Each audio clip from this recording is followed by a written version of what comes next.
श्रीगंगानगर से बड़ी खबर है। खाद्य माफिया के ठिकानों पर छापेमारी हुई है। कृषि मंत्री किरोड़ी की शंकर सीड्स में छापेमारी देखने को मिली है।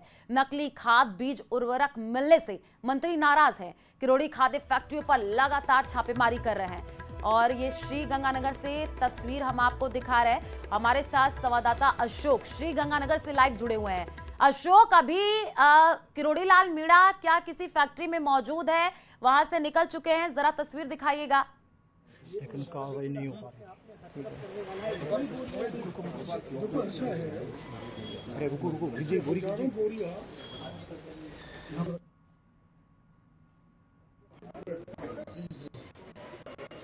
संवाददाता अशोक जो कि हमें लाइव तस्वीर दिखा रहे हैं श्रीगंगानगर से। आप देखिए, मंत्री किरोड़ी लाल मीणा नजर आ रहे हैं जो कि फैक्ट्री में पहुंचे हैं और वहां पर जिस तरीके से नकली खाद बनाया जा रहा है उसकी जांच करते हुए नजर आ रहे हैं। और हमारे संवाददाता जो वहां पर मौजूद है उनसे भी हम जुड़ने की कोशिश करेंगे, लेकिन फिलहाल आपको ये बड़ी खबर हम बता रहे हैं श्रीगंगानगर से, जहां पर खाद्य माफिया के ठिकानों पर छापेमारी हुई है। कृषि मंत्री किरोड़ी की शंकर सीड्स में छापेमारी देखने को मिली। नकली खाद बीज उर्वरक मिलने से जो मंत्री हैं वो नाराज हैं। इससे पहले भी हमने तस्वीर देखी थी जब किरोड़ी लाल मीणा कई फैक्ट्रियों में पहुंचे थे और वहां पर जिस तरीके से नकली खाद बनाया जा रहा था उसको लेकर के उन्होंने अधिकारियों को सख्त निर्देश दिए थे कि किसानों के फसलों के साथ खिलवाड़ नहीं किया जाना चाहिए। संवाददाता अशोक हमारे साथ जुड़े हुए हैं जो कि लाइव तस्वीर दिखा रहा है। अशोक, जरा तस्वीर दिखाइएगा। मंत्री किरोड़ी लाल नजर आ रहे हैं जो कि खाद की जांच करते हुए दिख रहे हैं। बिल्कुल, देखिए इस समय श्रीगंगानगर जिले में प्रभारी मंत्री किरोड़ी लाल मीणा जी यहाँ पहुंचे हुए और इंस्पेक्शन कर रहे हैं।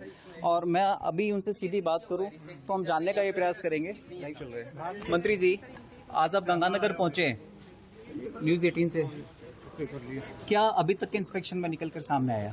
अभी तक ये आया कि यहाँ जो बीज है जो सर्टिफाइड मिलना चाहिए वो सर्टिफाइड बीज नहीं है जी। ये जितने भी यहाँ ढेर लगे हुए, आप हजारों कट्टे बैग देख रहे हो, ये मंडी से खरीदे गए हैं और इनकी थोड़ी बहुत ग्रेडिंग करके सर्टिफाइड बीज के रूप में ये किसानों को बेच देंगे, जो किसानों के साथ बहुत धोखा है, बहुत किसानों को साथ लूट है, खसोट है, ठगी है। इससे बड़ी कोई ठगी नहीं हो सकती। और हमारे अधिकारियों ने भी इसकी प्रॉपर टाइम पे इंस्पेक्शन नहीं किया। और जो इसको फाउंडेशन बीज तैयार करते हैं, ब्रीडर का नाम नहीं है इस पर, किसान का जो है हर बैग पे जो टैग लगना चाहिए वो टैगिंग नहीं है। इससे ये बड़ी फर्जी वाला इन्होंने किया है और पूर्णतः ये बीज बोने लायक नहीं है। माना जाए कि किसानों को पूरी तरह से नकली बीज मिल रहा था। हाँ, नकली बीज ये दे ही देते अगर हम आते नहीं तो। अब इसको हम सील करेंगे, पूरी जांच कराएंगे और हम सैंपलिंग करेंगे, सीलिंग। मंत्री जी, आपकी सरकार बने हुए भी 1.25 साल हो गया, आप भी 1.25 साल बाद जागे और किसानों के साथ तो ये धोखा हुआ ही हुआ। आप भी क्या 1.25 साल बाद जागे हो जी? आप तो यहीं रहते हो। बिल्कुल। तो आप भी चौथे स्तंभ लोकतंत्र के, आपको भी कुछ करना चाहिए था। आपने तो मेरे को सूचना तक नहीं दी। हम तो यहाँ का मुद्दा उठाते रहते हैं। क्या मुद्दा? आपने बीज का नकली बीज का मुद्दा उठाया? प्रशासन भी आप मेरी बात सुनो, आपने नकली बीज का मुद्दा उठाया क्या? मैं आके बता रहा हूँ आपको और मेरे को आप जगना बता रहे हो। मैं सो रहा हूँ, मैं सोता नहीं हूँ। अवेयरनेस किसान की सेवा में रहता हूँ। देश के इतिहास में पहली बार ये उजागर हो रहा है कि नकली खाद हमने पकड़ा दिया और नकली बीज हम पकड़ाने जा रहे हैं। आपको हमारी विभाग को पूरे गंगानगर में देखिए, आप मंत्री जी ने बताया कि जिस तरह से किसानों को एक सर्टिफाइड बीज के नाम पर ठगने का जो प्रयास किया जा रहा था, वो सारी चीजें अब यहाँ पर लगातार मंत्री जी जांच कर रहे हैं। यदि गंगानगर की बात करें आयुष, तो देखिए ये तीसरी फैक्ट्री है जहाँ मंत्री जी पहुंचे। पहली फैक्ट्री में मालूम चला कि जो नियर एक्सपायरी कोटा का बीज था उसको रीपैकिंग की जा रही थी, यानी उसको नया बैच अलॉट किया जा रहा था और साथ ही साथ जो किसानों को सर्टिफाइड बैच। बिल्कुल अशोक, क्योंकि लगातार हमने देखा इससे पहले भी कई फैक्ट्रियों में पहुंचे मंत्री किरोड़ी लाल मीणा और उनका साफ तौर पर यह कहना है कि किसानों के साथ खिलवाड़ किया जा रहा है, धोखा किया जा रहा है। और अशोक, आपका आगे भी हम रुख करेंगे। फिलहाल शुक्रिया तमाम जानकारी साझा करने के लिए।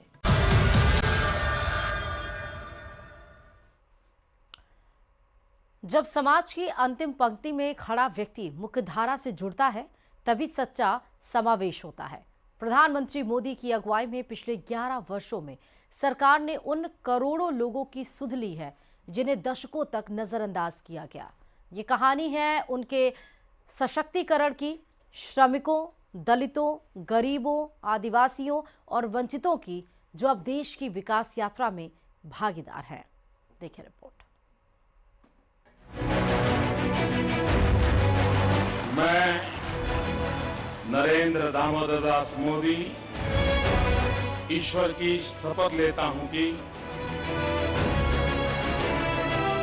ये गरीब इंसान की जो पूंजी है ईमान, उस पूंजी के साथ मुद्रा अपनी पूंजी जोड़ना चाहता है ताकि वो सफलता की कुंजी बन जाए और उस दिशा में हम काम करना चाहते हैं। गरीबी क्या होती है वो मैं जी करके आया हूं। ये आपका बेटा समझता है कि गरीबी जात पात पंथ कुछ नहीं देखती।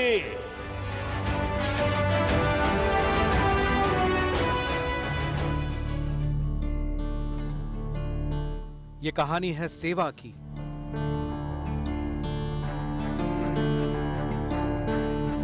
ये कहानी है समर्पण की।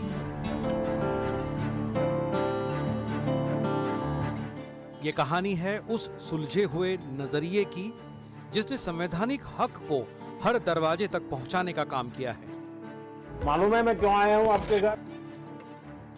है मेरा मालूम है?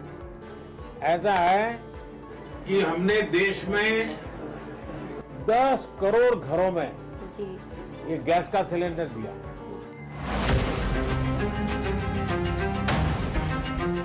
ये कहानी है बीते 11 सालों में आए अभूतपूर्व बदलाव की।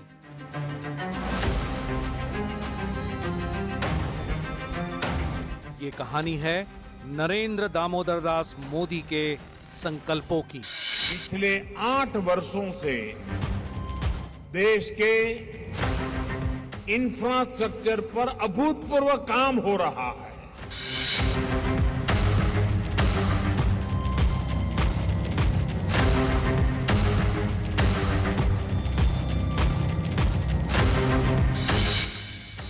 चाहे वो डायरेक्ट बेनिफिट ट्रांसफर हो या गरीबों को बिजली, पानी, शौचालय जैसी मूलभूत सुविधाएं देने की योजनाएं, इन सभी ने जमीनी स्तर पर एक क्रांति ला दी है। इन योजनाओं ने देश के सबसे गरीब व्यक्ति के मन में भी सम्मान और सुरक्षा की भावना भर दी है। 11 साल पहले गरीब सिर्फ आंकड़ों में गिने जाते थे, लेकिन वक्त का पहिया इन 11 सालों में तेजी से घूमा। जनधन हो या उज्ज्वला, आयुष्मान हो या पीएम आवास योजना, गरीब अब सिर्फ लाभार्थी नहीं है बल्कि सम्मानित नागरिक बन चुके हैं। ये बदलाव सिर्फ योजनाओं का नहीं है बल्कि सोच का है, शासन की भावना को सेवा में बदलने के नजरिए का है। जिस देश का संविधान हर नागरिक को बराबरी का अधिकार देता है, उसी देश में लंबे वक्त तक एक बहुत बड़ी आबादी को दुश्वारियों में जिंदगी गुजारनी पड़ी है। इसलिए जरूरत थी समावेशी विकास की, जरूरत थी हर गरीब तक उसका हक पहुंचाने की, जरूरत थी हाशिए पर खड़े हर परिवार को जीवन की गारंटी देने की। बदलाव का ये दशक एक लंबे अंतराल के बाद आया है, देश की आजादी के बहुत सालों बाद। पहली बार शपथ लेते ही नरेंद्र मोदी सरकार ने विकास के उस मॉडल को अपनाया जिसकी रूपरेखा बहुआयामी थी। पानी, बिजली, स्वास्थ्य सेवाएं, शौचालय, एलपीजी सिलेंडर, शिक्षा, बैंक खाता, एटीएम कार्ड, लोन, बीमा, पेंशन।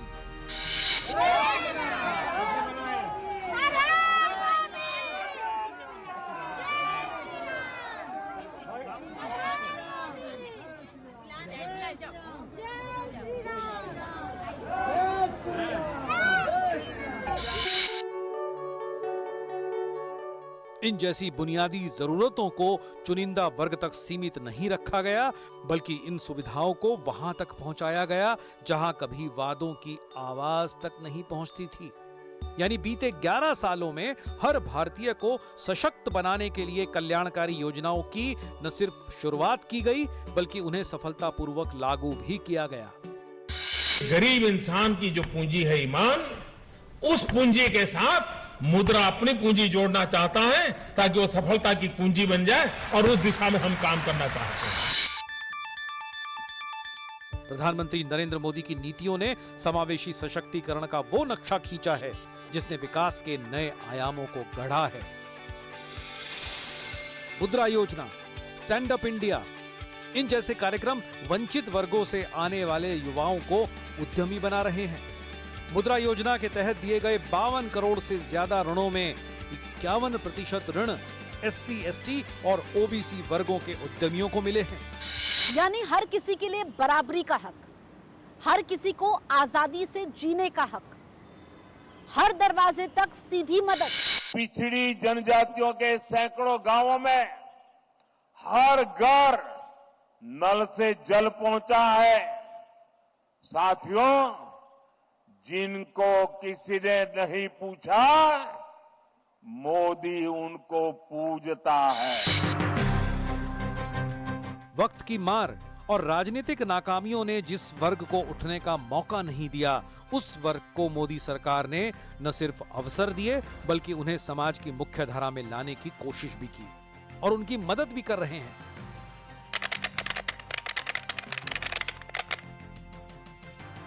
ये एक ऐसी ऐतिहासिक घड़ी थी जब जनजातीय गौरव दिवस मनाया गया।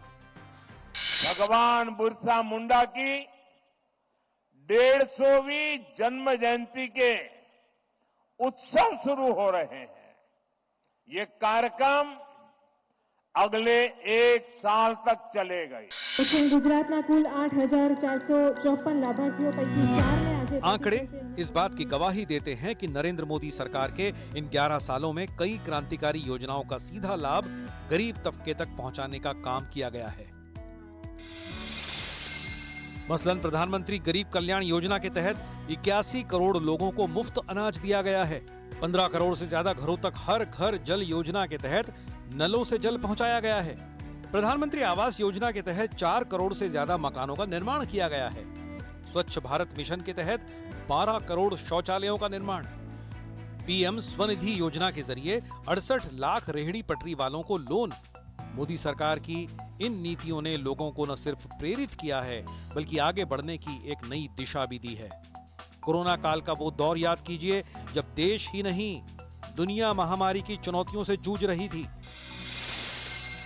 आंकड़े बताते हैं कि कोविड लॉकडाउन के दौरान 20 करोड़ महिलाओं को नकद सहायता दी गई। इस चुनौती भरे वक्त में श्रमिकों के लिए विशेष सहयोग किया गया। जिन कर्मचारियों की मासिक आय 15,000 रुपए से कम थी, उनके EPF खाते में सरकार ने वेतन का 24% योगदान दिया। 2019-20 से 2024-25 के बीच EPFO ने 2.56 करोड़ श्रमिकों को 54,200 करोड़ रुपए से ज्यादा की राशि बांटी, जिस वजह से आर्थिक संकट के वक्त आत्मनिर्भरता और सामाजिक सुरक्षा तय हो सकी। इस दौरान मोदी सरकार के इरादों ने बदलाव की उस बयार को महसूस कराया है जिसके लिए देश के वंचित वर्गों ने बहुत लंबा संघर्ष किया है। સારો આવ્યો છે અને ગેસ પણ અમને મળી ગયું છે, લાઇટ મળી ગઈ છે, પાણીની વ્યવસ્થા અમારે થઈ ગઈ છે, બધું અમને કમ્પ્લીટ સુવિધા મળી છે અને હવે અમે પણ इसे ऐसे भी समझा जा सकता है कि इन 11 सालों में स्टैंड अप इंडिया योजना के तहत SC/ST वर्ग को 14,700 करोड़ रुपए से ज्यादा का लोन दिया जा चुका है। मौजूदा वक्त में 60% से ज्यादा मंत्री SC, ST और OBC वर्ग से आते हैं। 2014 के बाद से एकलव्य मॉडल आवासीय स्कूलों की संख्या में 4 गुना इजाफा हुआ है, जबकि 112 जिलों ने अपने अपने राज्य के औसत विकास स्तर को पार किया है। सरकार की नीतियों से यह तय हुआ कि बुनियादी जरूरतें जो कभी सुविधा की सियासत की भेंट चढ़ती रहीं, वो जरूरत न सिर्फ पूरी हो बल्कि हर घर तक उनकी पहुंच आसान हो। गैस कनेक्शन, बिजली कनेक्शन, नल का जल, ये वही सुविधाएं हैं जिन पर लंबे वक्त तक राजनीति तो हुई, लेकिन इन्हें घर घर तक पहुंचाने की कोशिश कई दशकों तक अधूरी रही।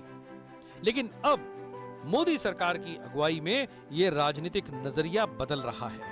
इन 11 सालों में नरेंद्र मोदी सरकार ने कई मील के पत्थरों को छुआ है। आंकड़े बताते हैं कि इस दौरान 52.22 करोड़ जन धन खाते खोले गए। लगभग 51 करोड़ लोगों को PM सुरक्षा बीमा योजना के तहत जोड़ा गया। 23.64 करोड़ लोग PM जीवन ज्योति बीमा योजना से जुड़े। 77 करोड़ से ज्यादा आयुष्मान भारत हेल्थ अकाउंट बने। डायरेक्ट बेनिफिट ट्रांसफर के जरिए 43.8 लाख करोड़ से ज्यादा की राशि सीधे लोगों के खाते में ट्रांसफर की गई। सौभाग्य योजना के तहत 100% इच्छुक परिवारों तक बिजली पहुंचाई गई, जबकि उज्ज्वला योजना ने 10.33 करोड़ से ज्यादा एलपीजी कनेक्शन दिए हैं। साथ ही पिछड़ा वर्ग आयोग को भी संवैधानिक दर्जा दिया गया है।